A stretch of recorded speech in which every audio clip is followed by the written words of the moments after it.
Good morning, everyone. Welcome to Family Harvest. And I just want to start out by reading this verse. It's in the second verse of one of the songs we're going to sing. You'll notice it. But we have this treasure in jars of clay to show that this all-surpassing power is from God and not from us. And I pray that we can see that God's power is not anything we can do, but it's just shining through us. Let's start with a word of prayer. Dear God, I pray for this Sunday morning. I pray that you would speak to everybody that's here, whether it's through the singing or through the message. I pray that your presence would be made known here, and I pray that we could be witnesses for you throughout the next week. I pray this in Jesus' name. Amen. How about we all stand, and we'll start with singing "Blessed Be Your Name."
Hopefully more of you know it than not,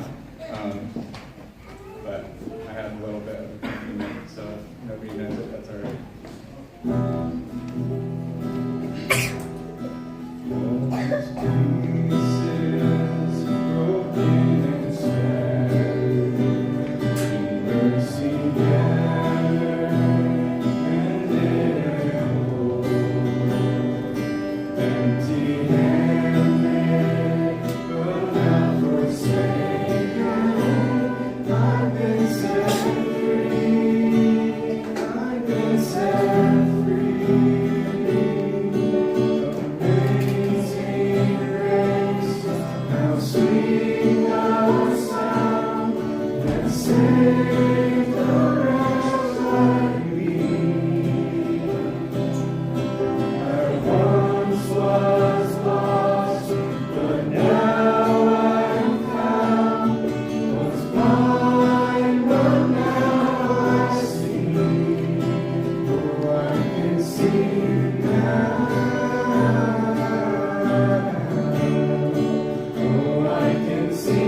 Wasn't planning on getting emotional, but that song means a lot to me throughout the last week. I was listening to it, and yeah, I just really like the words of it. This next song is a song that I think a lot of you will know, but it's also a new song here. I know my mom really likes it, and I wanted to lead it partly for her sake.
All right, the last song we're going to sing, I think it's also a new song, but it's a really fun, upbeat song, but at the same time, if you listen to the words of it, it's a really serious, I guess you could call it a prayer to God,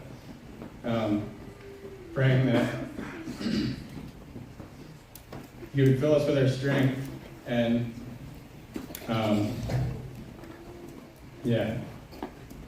everybody would see us through Him. See Him through us.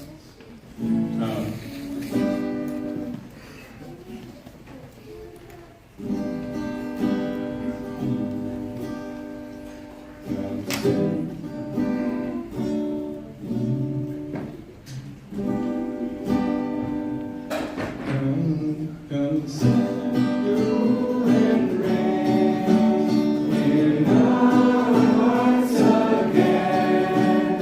Increase in us, we pray.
Good morning.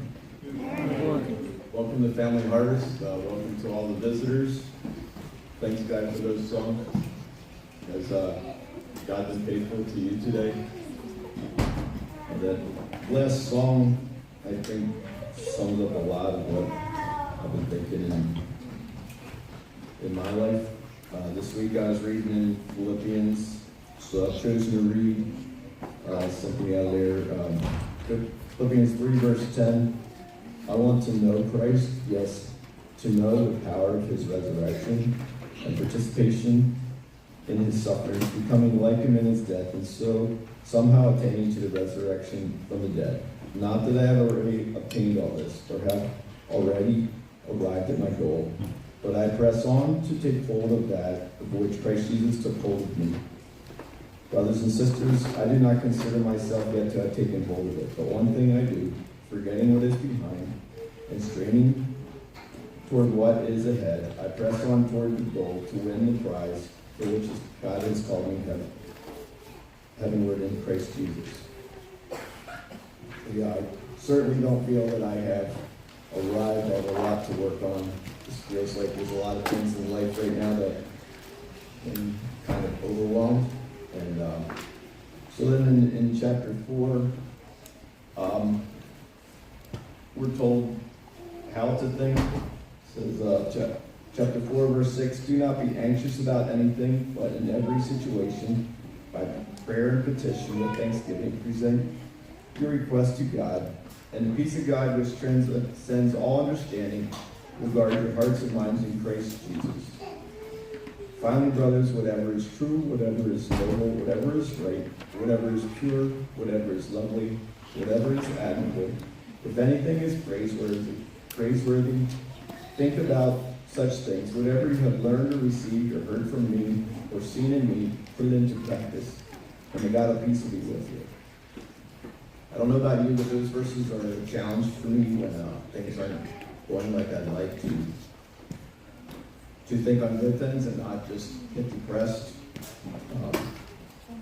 And then I realize I'm not as young as I used to be, and to think of verse 9 there, to say to those who are looking up to me that just to follow me, it's like, wow, can I do that? Can you do that?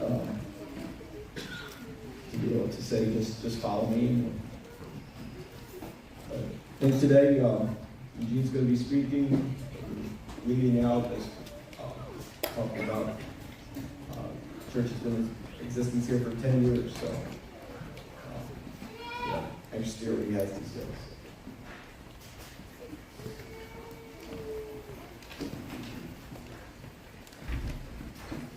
Father, just thank you that we can be here.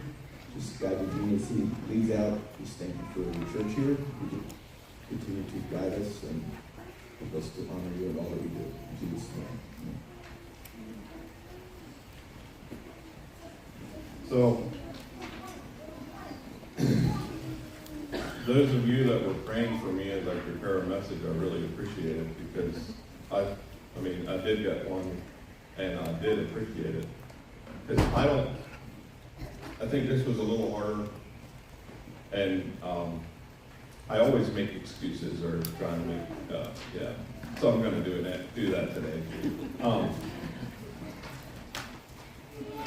After trying to get this together, I realized, and I was talking with Elma, that there's always things that we need to look at as a congregation as we go through time.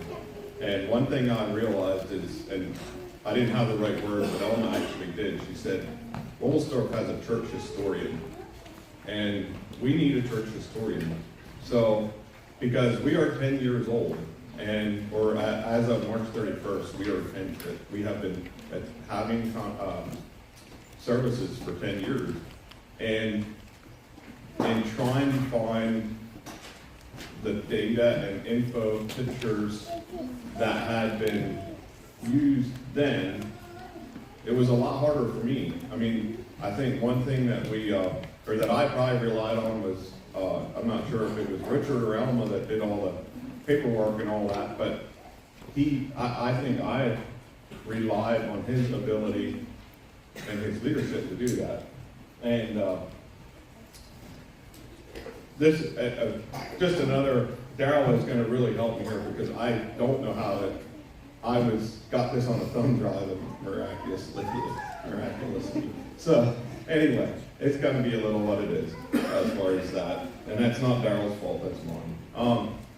But I realized that we don't have, I wanted to get pictures from 10 years ago, and in trying to figure out who would have that, Linford's Alta used to take a lot of pictures, and I figured, well, she probably has them. Well, they do, but it's on a computer that they no longer use, that they don't have a charger for. It's a laptop, and it's dead. So I was getting a little desperate, and thought maybe if I went to look in our drawer of old charging cords and stuff, and we had thrown ours away. So thankfully, we had stored some pictures, a few pictures on our old computer that Reba uses, and it's very interesting, the pictures that different people take. I think Reba took most of these, and I don't know, and I took some pictures too with my phone, I'm sure, but those are long gone. I think I probably took more pictures of the building or pictures of what was happening. And a couple of pictures that Reba took were of people,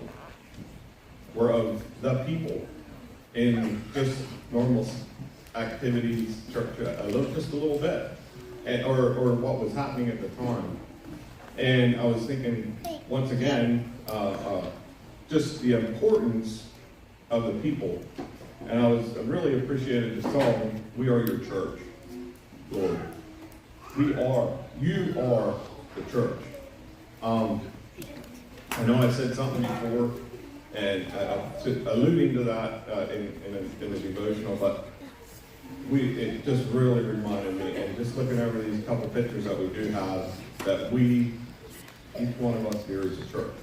And I really like the way this is set up, except the people that sit right with Daryl and right here it's harder to see the screen. I think it feels more comfortable to me to stand up here with the people here. So I don't know why, but so it's good for me, but it might be a little hard for Katie to see the screen. But so what I'm going to do is I'm going to give a little bit of historical, what I remember, and the little bit of documentation that I had leading up to the church plant, to the March 31st. And then Kevin and Jim are going to come up and give a little, what they consented to share a little bit too. And then I'll show a couple pictures, the couple pictures that I have, and about the first year of our congregation. It's amazing how much you throw away. But the one thing I was thinking, in looking at the historical side of it, is we take lots of pictures, consume lots of data, and value it very low. When we were at Mechville a year or two or three ago, they have one picture of when they built the church, and all the men are standing around it. And I thought, that took a lot of work to get that picture, but they value it. We take lots of pictures, and we don't value them. And I don't like taking pictures, but I really like looking back over them. So, anyway, so I feel like maybe this will seem to those that are here for a message. I'm not sure that this is a message, but it is history. It's a short history compared to most of the studying that we do and the preaching that gets done, but it is a history of what brought us here, a little bit of it. So, yes, our first service was held on March 31st of 2013. And the reasons, or the main reason that Family Harvest was planted is because Wilmersdorf was full. And the reasons that Wilmersdorf was full, and these are my opinions. Morning, Jesse. Nice to see you. not trying to put you on the spot, I just saw you. I don't Yeah. mind. Okay. The reasons, and based on my observations in going to church at Wilmersdorf, it was full. And some of the reasons that the church was full is Encouraged Men had been happening for a couple years, and that really seemed to draw people. And people came, and different ones. There's some that would have came here that would have come, I think, because of Encouraged Men. So, and that was just I think most of you know what it is, but it was a men's ministry. I had the opportunity to go to it for 1 year, and I feel like it was very valuable. And I know you should never use the word very, but it was valuable to me. It changed the way I looked at a lot of things. So I forget how many men there were the first year, 150? Was there about 150 men, Jason, or was it 100? Oh, 90. Upper 90. But 90 men came out on Tuesday mornings at 5 o'clock in the morning for Encouraged Men. And that just really that brought people to Wilmersdorf. Another thing, we had changed affiliation from BMA, or from Keystone to BMA. There was people that year that filled the church, helped fill the church. And we had a lot of young families. And I didn't verify this with Reba, but if I remember correctly, in 2006, which is the year Jessica was, 2006 to 2007, Jessica's age, there was 9 babies born.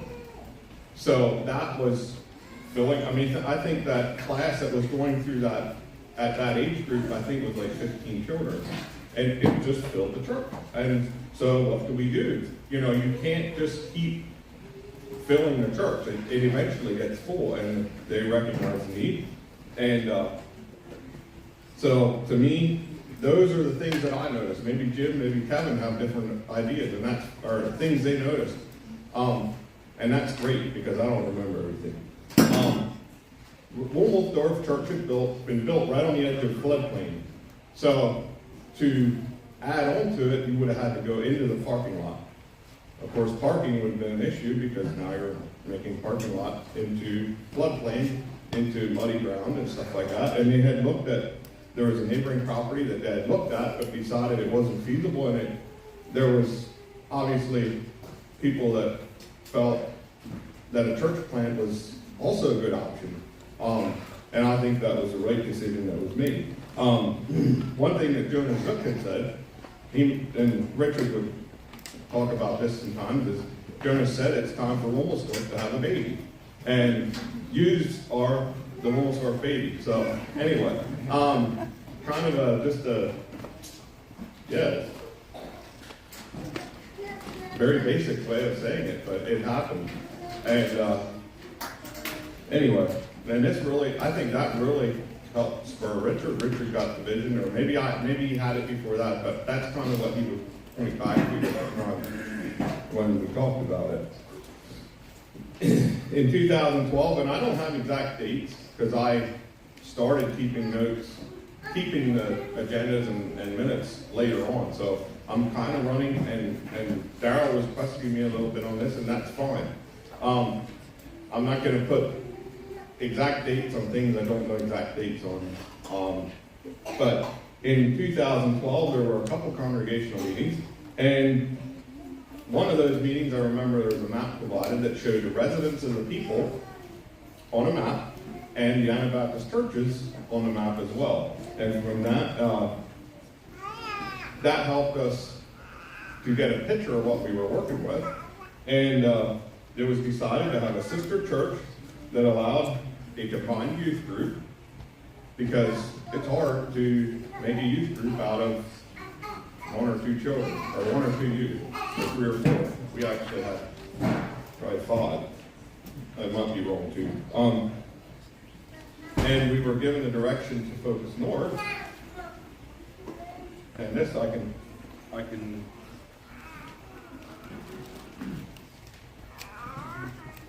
No, this is a ballot that was handed out in November. I'm not sure.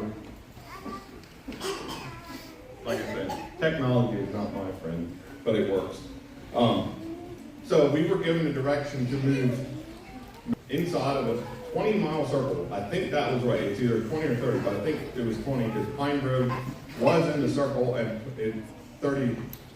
it was just so in the circle, and 30 miles would put it pretty far inside the circle from Williamsburg as the crow flies. And Richard would lead the church plant, which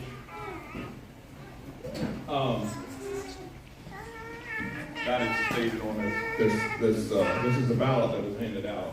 And I know it's hard for you to read it, but this ballot was handed out on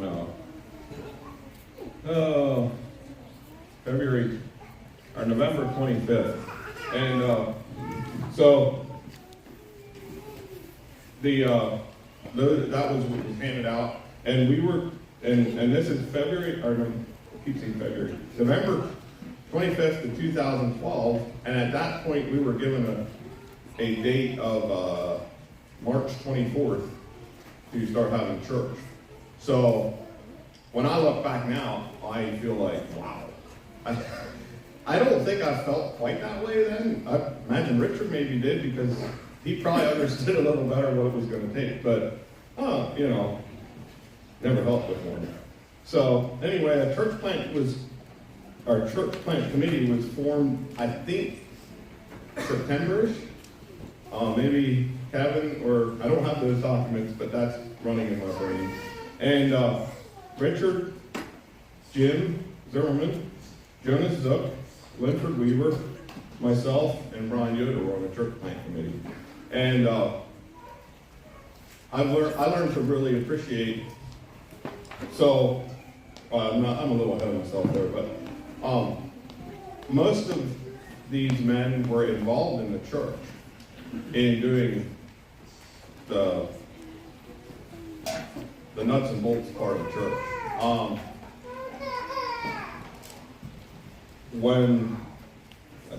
How do I move to the next document? Oh, it's just down.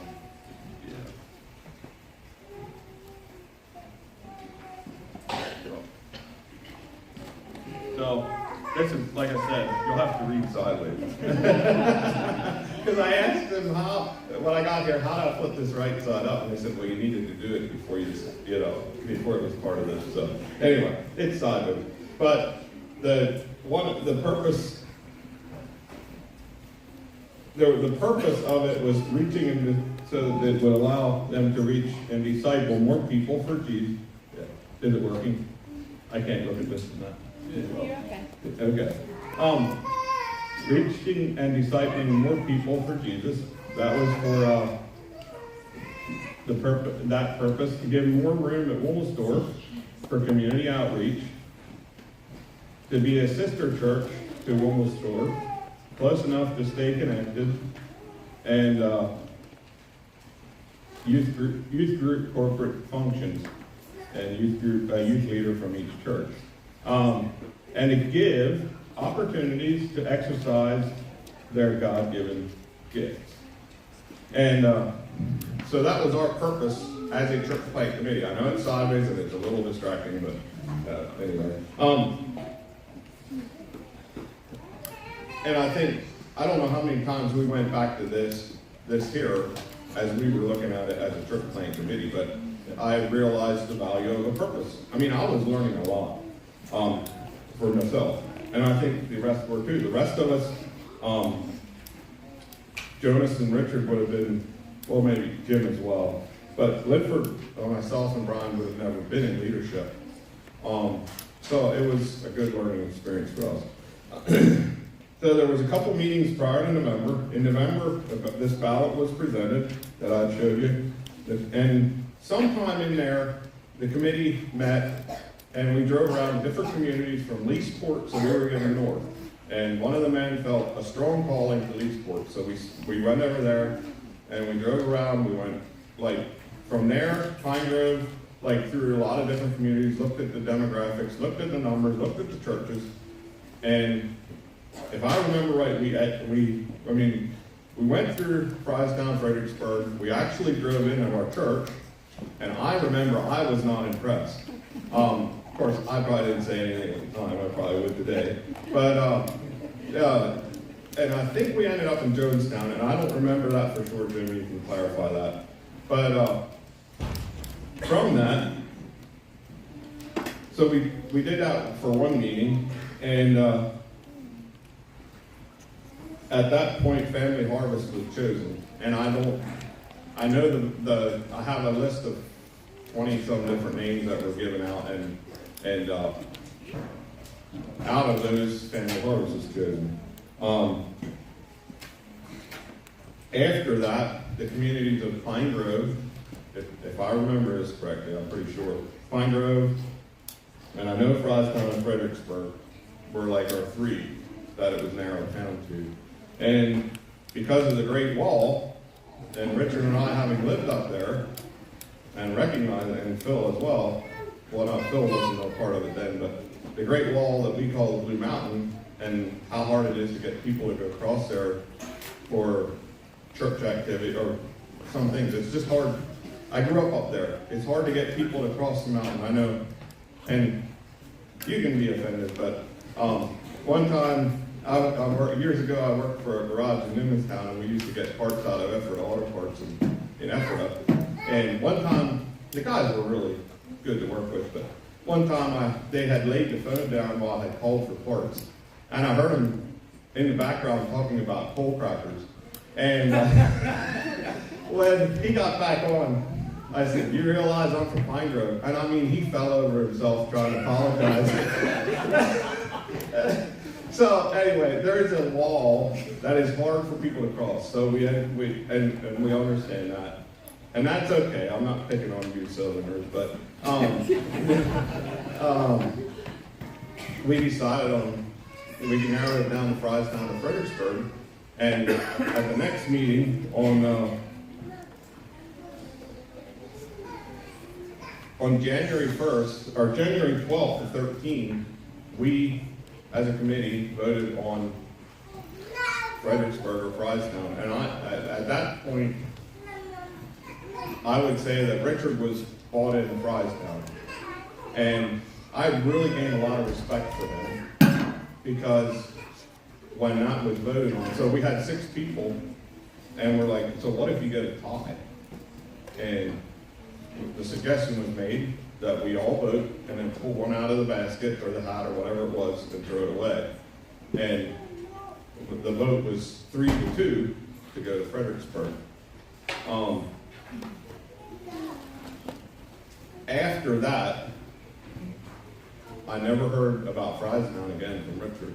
He took that as direction and ran with it.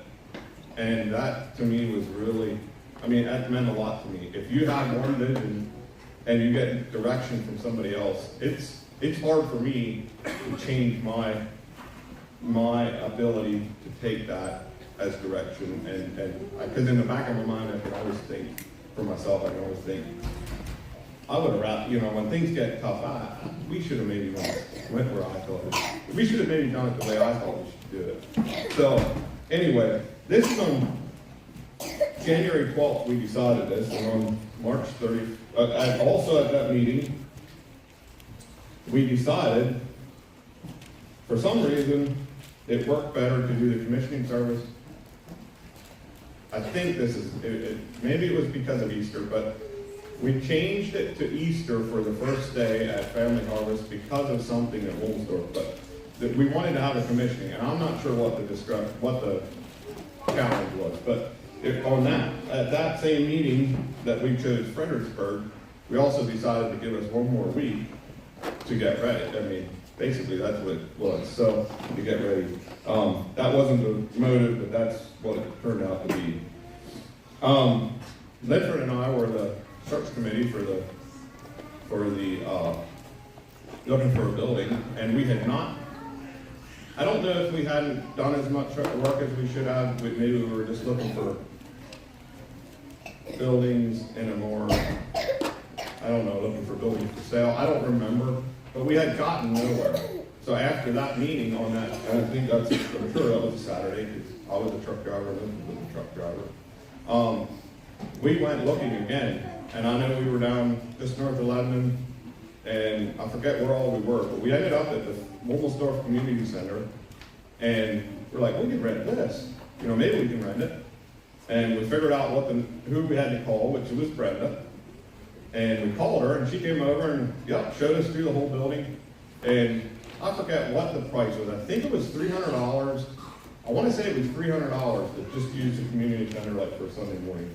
Later on, we found out that they're not even allowed to do that. It's against their bylaws to rent it out on a Sunday morning, or something to that effect. There was 2 rooms in the back that would have been $90 for each one, and we were trying to decide, would it work? And she said, well, we also own this little church. This old church, I forget what she named it, but where the library was. And we were like, well, let's go look at it. And yeah, it was the same church that we had driven in a little while before that. And we decided that this was a viable option. I guess maybe pressure makes us change our minds. I don't know. But I do feel like we were led to go to that building. I believe our church, we are the church, but we do need a building. So anyway,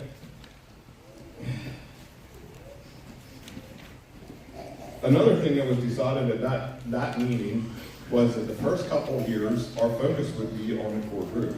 That our group, and when I was reading over this, I wouldn't have remembered that. But I wonder that if some of the congregation that really feels a loss, if maybe because our focus was more into the core group, if that isn't something that had an impact on that. I'm not sure. Just a thought. I was reading over it and I didn't put a lot of thought into it. But anyway, that day, we sent a message out, hey, we feel like we've made some headway. And one of the pressures was, there wasn't a lot of, nobody else that had committed to being a part of it, and we felt like if we have a building, people will that it will give people something to see, something tangible. And between the 12th and February 10th, Phil Apps, Dan Hess's, and Kevin Martin's committed to go with the church plant. So I believe there was something to that. I don't know, maybe Kevin already had decided, I don't know. But it really, that was huge to me. I remember I walked in the room, Richard of course apparently knew everything that was going on, and seeing those men in there, and knowing that now our children have somebody to go to church with, our older children, that was big to me. Yeah. So, and I shouldn't talk about me, but this is my perception, or my perspective. One thing that happened at the February 10th meeting is we actually, as a group that was going, voted whether we're going to keep Family Harvest as a name or not. I found that interesting. I wouldn't have remembered that, but apparently, I know that, and it was decided 8-1. There was one person that didn't like the name, and it wasn't Richard. It was, he just liked another name. But I don't remember why we did that. Do you remember? Well, if you remember it, you can say it, Kevin or Jim. So, on the 24th, we had the commissioning at Wilmsdorf. And that commissioning was to send Family Harvest, and it was to commission Randy Sensnick as lead pastor. I don't remember a lot of that service. The only thing I remember is at that time it was Skype. Richard Skyped Alan Roth in to speak. I forget how much, but he did some. And so that's kind of the lead up to our first day. There was a lot of work that got done in between that. On March 15th, Linford and I signed that lease.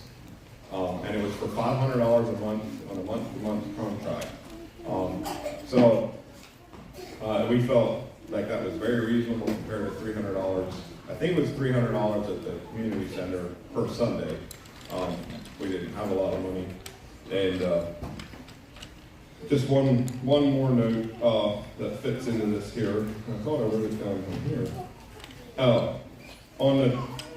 Just after the church would have been started on April 24th of 2013, I found a financial statement from Hummelsdorf that would have still had the balance for Family Harvest on. And at that point, the rent was paid and we had $1,390.55 in our account. So we did kind of start out with nothing. So I'm going to let Kevin come up and then Jim, and then I'll come up and just show some pictures from there. And I realize we take a lot of time. So, but you take your time, Kevin.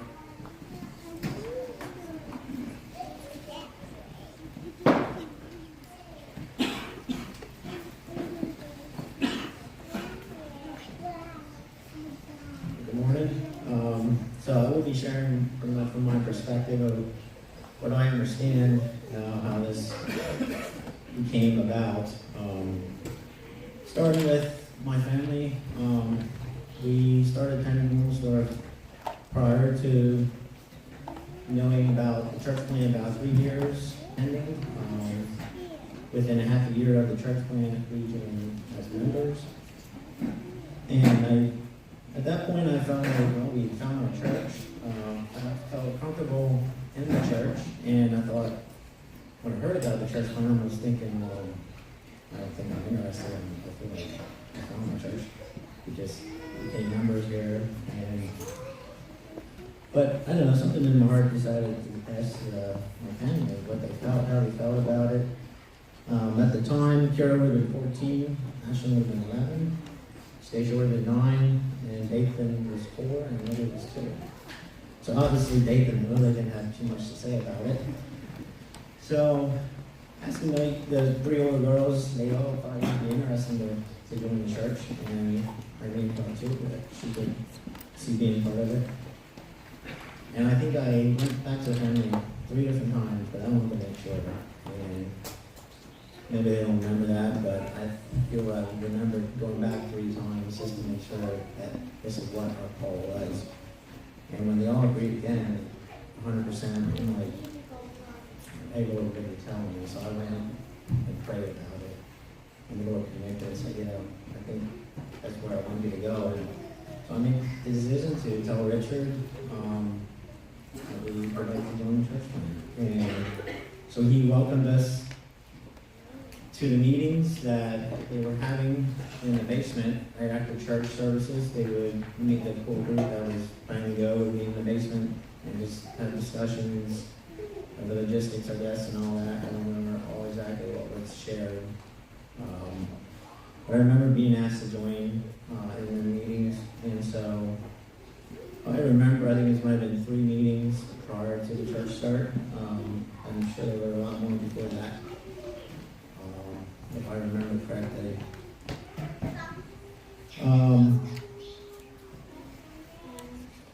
I think at that point, one of the last meetings, I think we were voting as to who should be on the leadership team. And that's when Linford, Weaver, and Dan Hess and myself were voted on as the leadership, onto the leadership team. And I remember the very first meeting was set. I don't know, for some reason, I never got that info. And so I missed the first meeting. I think the meeting was at Esther's Diner. Anyways, they had the meeting without me. I think they called me and I said, well, I'm not even remember why. I think I was, I don't know if I was working late that night, I don't remember. But I knew I wasn't going to be able to make the meeting, so they had a meeting without me. And after the meeting, Richard called me and said, hey, I just wanted to know how comfortable you feel about being a treasurer. And I'm like, yeah, so I'm comfortable with dealing with money. He goes, oh, he goes, just want to let you know you're very good on as a treasurer. So part of the leadership team, and also I was a treasurer, and I'm like, wow, this is going pretty fast here. And I was never involved in a leadership team. Looking back 10 years from now, it is a tremendous amount of work. I have so much respect for leadership teams, especially lead pastors, what they gotta go through. I feel Richard was a very good leader. He was, I would say, back 10 years ago, thinking about it, I felt like he was an aggressive leader. Today, I would say I appreciate that, which you'll understand why I come to that conclusion. So, one of the first meetings as a leadership team, after I found out I was treasurer, I think it was we met Richard around his house in the kitchen. And there's where Richard shared some goals. And I'm like, when we were looking over these goals, I was like thinking, I don't know how this is going to happen. So I just want to share with you the goals that Richard would have shared with us. So he shared 5-year goals that he'd like to see in vision on Family Harvest. So he had an outreach ministry vision. In 2013 was the year that church plan happened. He wanted to set up small groups. So that was accomplished. He wanted one family to move into town. I'm like thinking, who's going to move into town in a year's time? Which I don't think that did happen, but it was going back. Bob and Hannah started attending, I think, a month maybe after Family Harvest started. They didn't live in Fredericksburg at the time, but they did eventually move into Fredericksburg. I can't quite the year. I'm going to volunteer around. You know what year that was in the family? 2018. 2018, okay. I think that would have been maybe the first family that moved into town, if I recall correctly. And other part of the outreach vision he had was to develop family ministry. Couples that would help with finances, couples that would help with family, husband-wife relationships, couples to help with child-parent relationships, other couples to help with special needs children, also families to help with foster and adoption care. And I'm like thinking 1, 2, 3, 4, 5, that's 6 different couples that need to be involved in some sort of ministry here. And I'm like thinking, wow, there's only like 7 families that were members. And I'm like thinking, wow, that puts a lot of pressure on families here. But I'm like, okay. Anyways, we worked through it. And so another area that we wanted to see happen was each family to befriend a couple or person in Fredericksburg, which we wanted to happen by 2014, between 2014 and 2016. So we gave families about 3 years to work on trying to develop a relationship with a person or a couple in Fredericksburg. Maybe I should go back a little bit. I want to share a little bit the meaning for Family Harvest, and I'm not sure if this was the Wilmsor congregation that came up with this, or if it was Richard's. But yeah, obviously, Richard was not really wanted this name for our church. But coming out of that, family and harvest were the main parts of the church name. So, anyways, in Malachi 4:6, it says, "And he shall turn the heart of the fathers to the children, and the heart of the children to the fathers." That's recorded in Malachi 4:6, which is part of the name that family really took on. And then the harvest was, "Therefore he said unto them, the harvest is great, but the laborers are few. Pray ye therefore of the Lord of harvest, that you would send forth laborers into the harvest," which we put out of Luke 2. That was a verse that we kind of used for harvest. So that's kind of the theme that Family Harvest took on, turn the hearts to the fathers children and fathers to each other, and then also going out and being laborers to bring in the harvest. Okay, continuing with the outreach ministry, I also, by 2015, his heart was to have an annual sweetheart banquet for couples from the community and churches. Another way to get to know each other from Family Harvest, or I'm sorry, from Fredericksburg, getting to know couples and individual singers from Fredericksburg. Also, he wanted to see Encourage Men meeting set up by 2015. Also, another family moved into town by 2016-17. Obviously, when Rob was only at that point, by considering that he moved into town. And beneath there, he has in full prints. All these activities would be at a platform of getting to know people and point them to Jesus. Richard's heart was to turn, having the church have the church to turn people's hearts to the Lord, and we wanted to see that facilitated through the church. That was definitely his heart in that. And one of his other 5-year goals was a building facility. So we were renting the first, was it 2 years? I don't know. It's been a while. I know, remember at the one meeting, like the university meetings, we decided as a team as to what is our goal? Like when we reach a membership of a certain amount, when do we want to be another church plant? And another team voted for 120. And I think when we hit about 120, it might be a little bit more when we were still in the church building. We decided, hey, it's going to be a church plant, and in that process, we were just took to get that happen. Our membership now is, as an average, about 140. If you're wondering about that, it is times of 160. So we already are in that process, as you all know, and getting new church planting up and started. So another goal he had was rent a building. Okay, that was renting a church. Have a plan in place fall 2014, purchase the church by 2015. And then there's a lot of work to do, I guess, because it says their facility completed by 2018.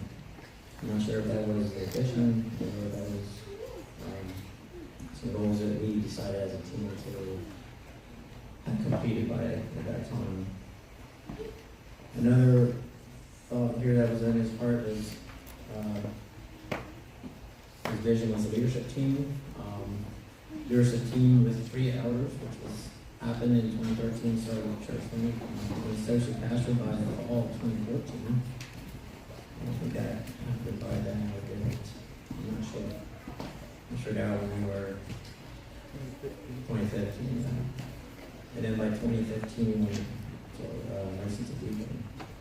I wasn't licensed until 2017, so that was about 2 years. And pastor by 2017, and then an associate by 2018. And then his other goal was the vision field. He would like to see a single person in the mission field by 2014, so a year after church plan, we want to see maybe someone within the congregation to be in the mission field. By 2016, we would love to see a family in the mission field. By 2015, maybe nice to see 3 singles in the mission field, doing some sort of mission. And then by 2019, another family in the mission field. And then also beneath that, he said, encourage youth to go to Bible school 18 years old in preparation for service and future. I know that was a lot. It was a desire of Richard's heart was to send singles to school, Bible school, because he wanted to see the furthering of God's kingdom. He had a lot of passion for church plants. He was part of the Church Planners Institute, and he was serve there as a term. I'm not sure if it was more than one term or not. But his desire was start a church plant. Let it happen. And I remember him sharing with us one time, I'm not sure if it was in the leadership team or not, the congregation had 3 families that wanted to start a church in town. And the leadership team was balking at it, and Richard had set up some meetings with them about it, and he said, I just want to encourage these people to go out and do that, because he feels that's just the way a church can get started. Even if it is just 3 families, they were planning to meet in their home at the time. And I'm not sure why the leadership team was balking there in that congregation, but Richard encouraged them, and I'm not sure exactly if that happened there or not. But I know Richard's heart, desire would have been to have new church plants happen rather than a church getting overcrowded in that.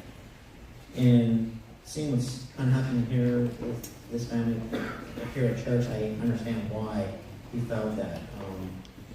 It seems like it's a bit difficult to get volunteers to help, and I'm not sure why that happens, but it's reality. So these are the goals that were presented to us as a leadership team, and I'm like thinking, never been in a leadership team, never been part of ministry. I'm like thinking, there's no way this is possible. But I think with Richard setting them kind of goals to us, he made us to understand why you need to have that vision. If you don't have vision, I often heard him say that the church would just die or be stagnant, and it just hard to go forward with things. And so, looking back, I really appreciated the goals that Richard had shared with us. I guess I wanted to share a little bit on the first service. I know Richard wanted it to be special, and he had asked different families to share that Sunday. And I don't remember if he had a message or not. But I do remember my girls agreed to sing a song.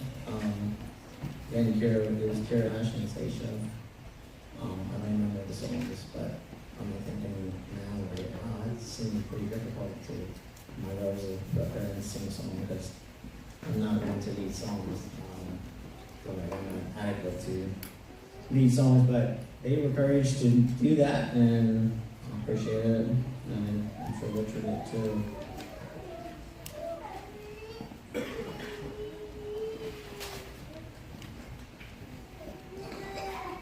One of the things I wanted to say, I was thinking when we did start church, it seemed like kind of out of the way.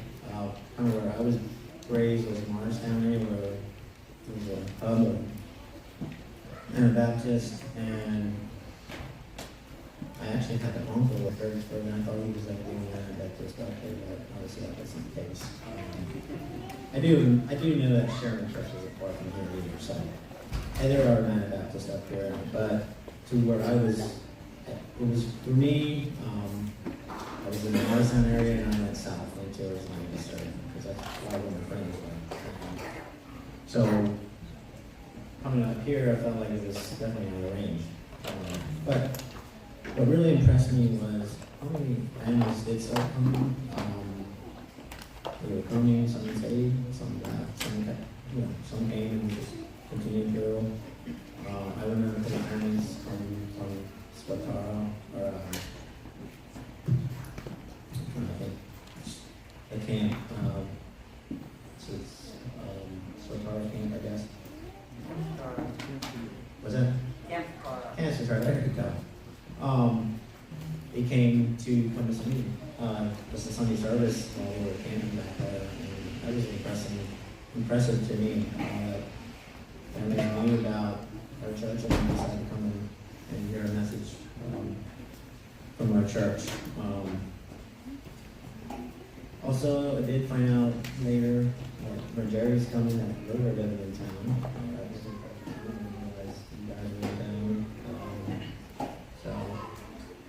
We weren't members at the time, I don't believe, but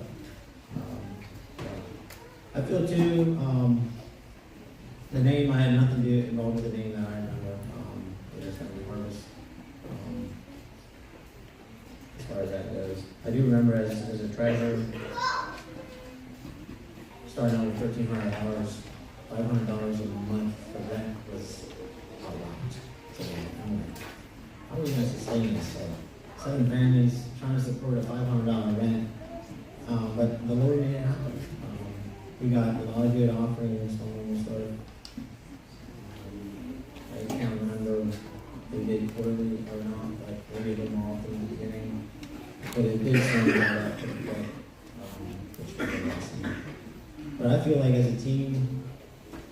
worked together, made it happen. Had Sunday school for children, we only had maybe 3 classes. I remember at the time, there wasn't that many children, just 8 families. So, yeah, I just wanted to mention the families that were members that started attending there, which was Richards, Richard and Alma, Gina and Rita, obviously, Jim and Charlene, and Phil and Callie. And the others that maybe some of you don't know, would be Renford and Alta, and Dan and Kelly. Also, the young couple that wasn't a member was Jack and Bella and Fritz. I really appreciate their friendship and working together. And then I think all of them had something for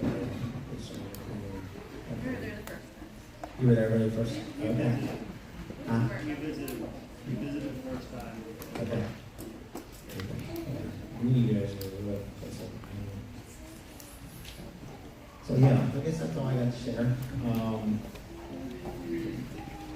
I think one other thing I want to share that, and I think I'm going to share with Richard. I think I shared with him often. I feel like I know as a team when we first heard about the goals, it was like, oh, there's just a way. And we were talking about it a little bit later on, like, how are we going to make this happen? And these goals are just out of reach. And I think we might talk to Richard about it. And I don't even know what the conversation was, but we worked together. I thought we really had a good team. Had a good vision. It was when we bought the house, purchased the house, and we did a lot of work getting that taken care of, fixed up, and getting ready for swimming school. And we started expanding. But yeah, I mean, looking back, I just want to say thank you to Alma and for being by your husband's side. All the things you've done, all the snacks you prepared when we met at Richards. We appreciate that. So yeah, thank you.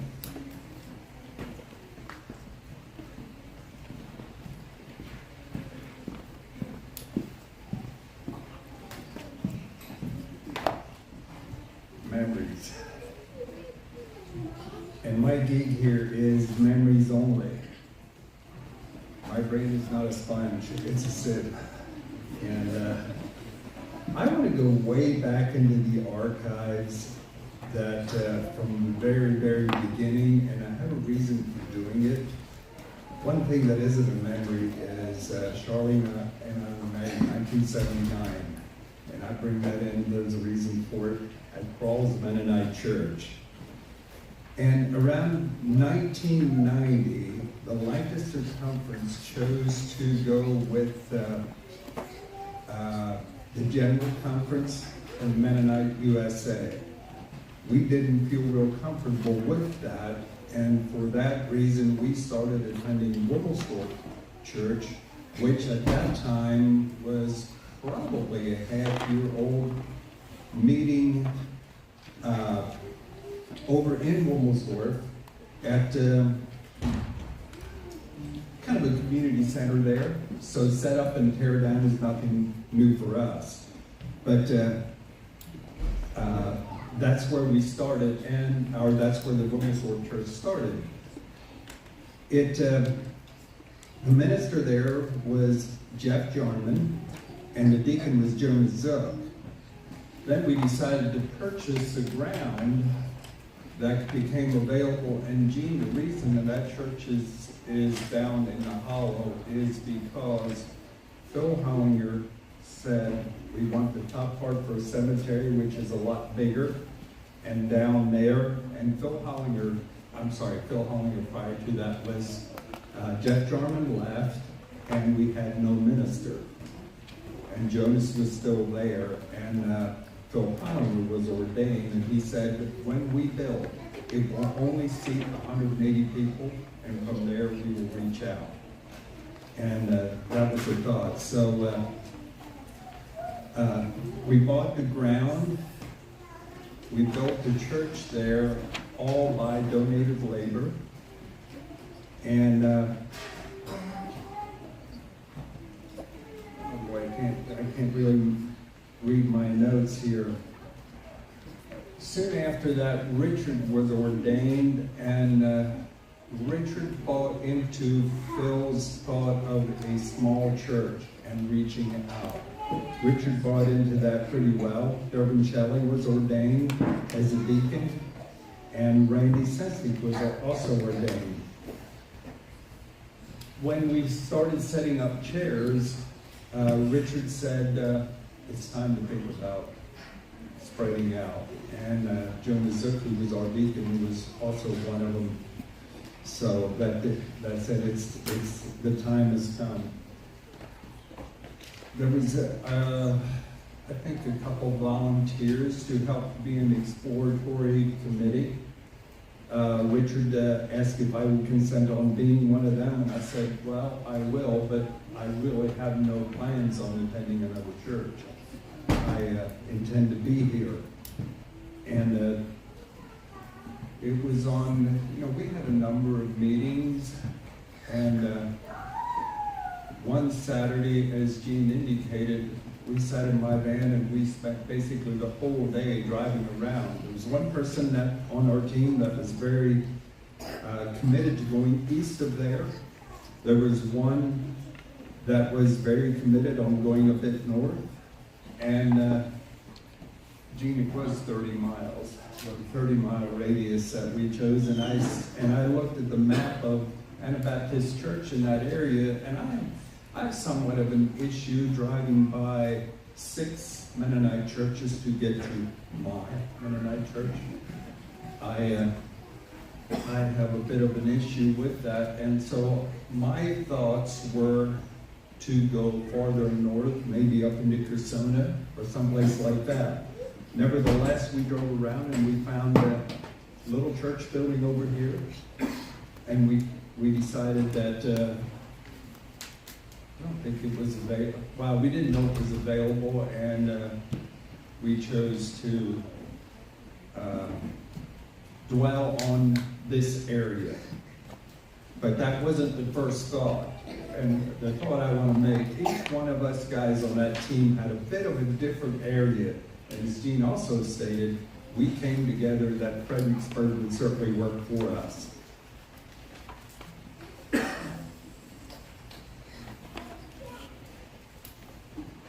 We felt that it was a good area here because of the poultry industry, which is very adamant around here of what they're doing. And they do. We thought it would be a great place to outreach here in the Fredericksburg area. We found out that the church/library building could be rented. We chose to go that route. And then we put up a little storage shed, where we had Sunday school in for the children, in the little storage shed that is still there. We had Sunday school in there. We had a Sunday school class in the nursery. And the men's, we put a curtain up. That's why the curtain is between the center of the building. That was the ladies' class was on one side, the men's class was on the other side. And we made it work. Then we had a meeting to decide there was some ground available to the north of the church, not far, kind of in town. Should we build? And I don't recall exactly what that thought was. The thought was probably not. And then half the house right next door became available. Keep in mind, when church started, that parking lot was only half the size. The part to the east was in grass, and that belonged to the house. So we only had half the size of the parking lot then. And so we did purchase a house, lots and lots of work, both on the church building that was there, the existing church building, and the house. And like I stated before, Richard always leaned toward a smaller congregation. It was his thought also, when we were full there, that we would do a church plant, which we did somewhat follow through with that. But the point I'd like to leave with us is that we all grouped together and we made it work. Richard is called on to his heavenly home. Now it's up to us. What kind of, we look back on Richard was very influential from the start of this, the Family Harvest Fellowship. Now it's up to each one of us. What kind of legacy do we want to leave?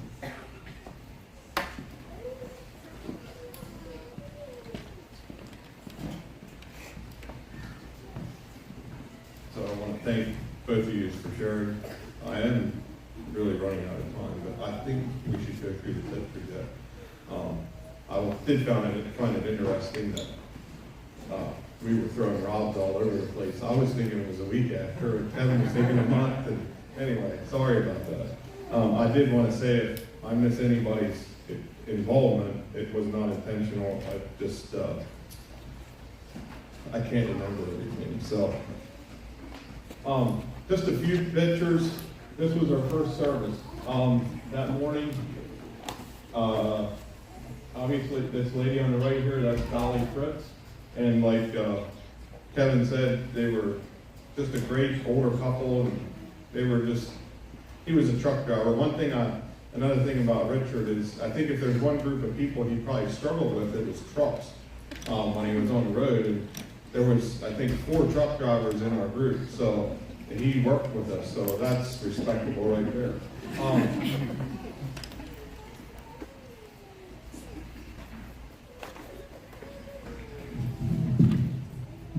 The couple that you can see with Richard in between is Linford and Alta Weaver. She got things done, and she was very involved in getting things done, as far as painting and just whatever, decorating, way more than I would have done, but that's fine. These are our young men, and none of them come here anymore, and that's kind of sad. But one of those is my son, the older one on the bottom, who was 15, or just about 16. Justin Hess on the left, who would have been 16, and then Josh Hess on the right, and Logan's 2 boys, Logan and Keyshawn, or Linford's 2 boys, Logan and Keyshawn. There you see Jack Fritz on the right, Elma. Can't really say. Like I said, it's just pictures. Phil and Kelly there, sitting down. Jonas Zook is the bald guy in the front there. Elmer and Alma Snyder were there. I wouldn't have remembered that without the pictures. And Jay Lockman, I wouldn't have remembered that either. Brian Yoder is the guy that's leaning against the table there. That would be Elvin's son-in-law.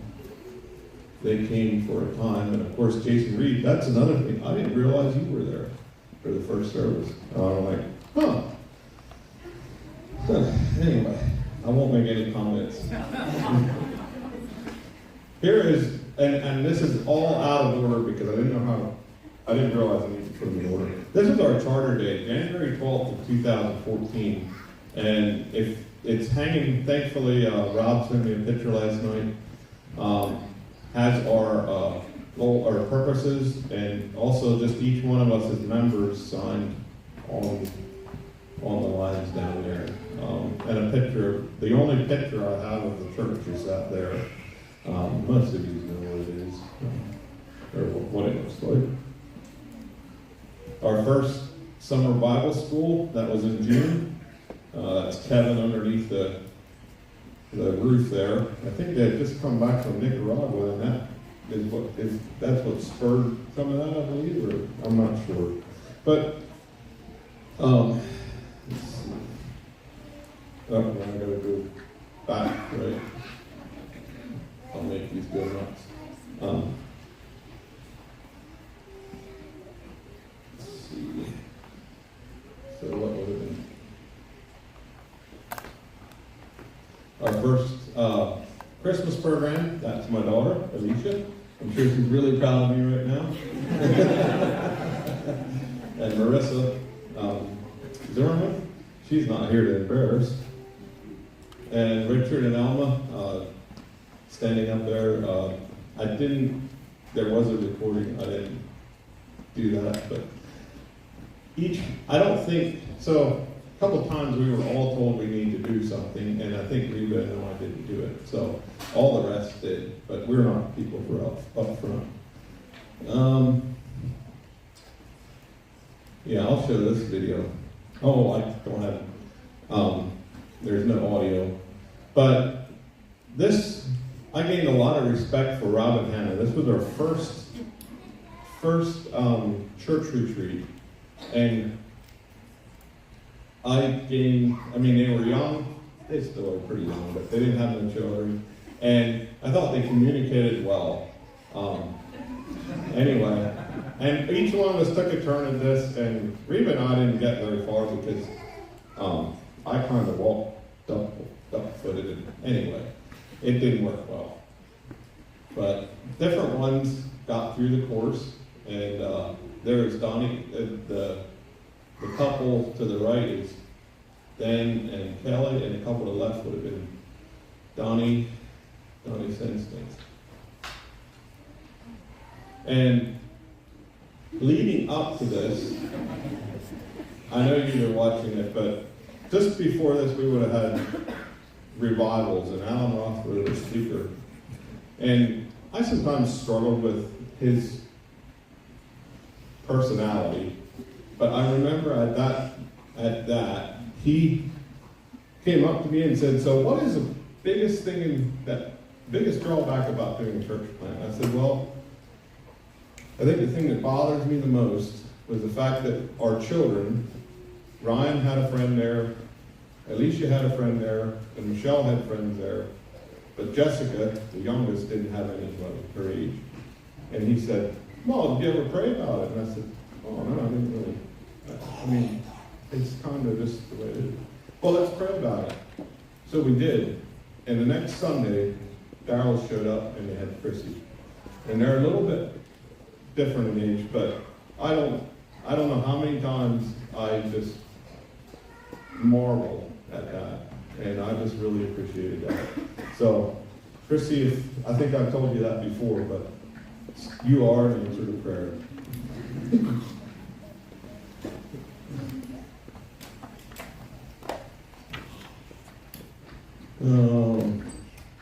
Just a couple more pictures of our church retreat, and this one here. I think I'm going to end with this. So, when you're a part of a church plant, it takes everybody, and everybody helped.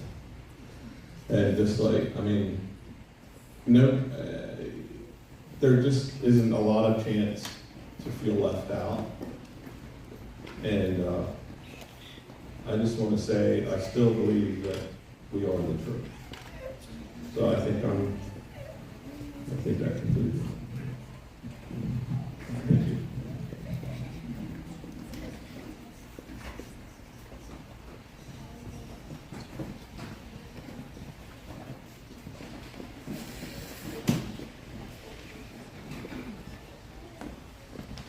Thanks for sharing that. It was really interesting seeing all those pictures and stuff. Let's just sing verse 2. Let's sing the first and last verse of Blessed Assurance. Blessed assurance, Jesus is mine. Oh, what a foretaste of glory divine.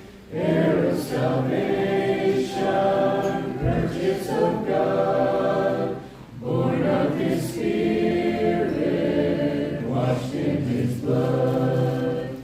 This is my story, this is my song, praising my Savior all the day long.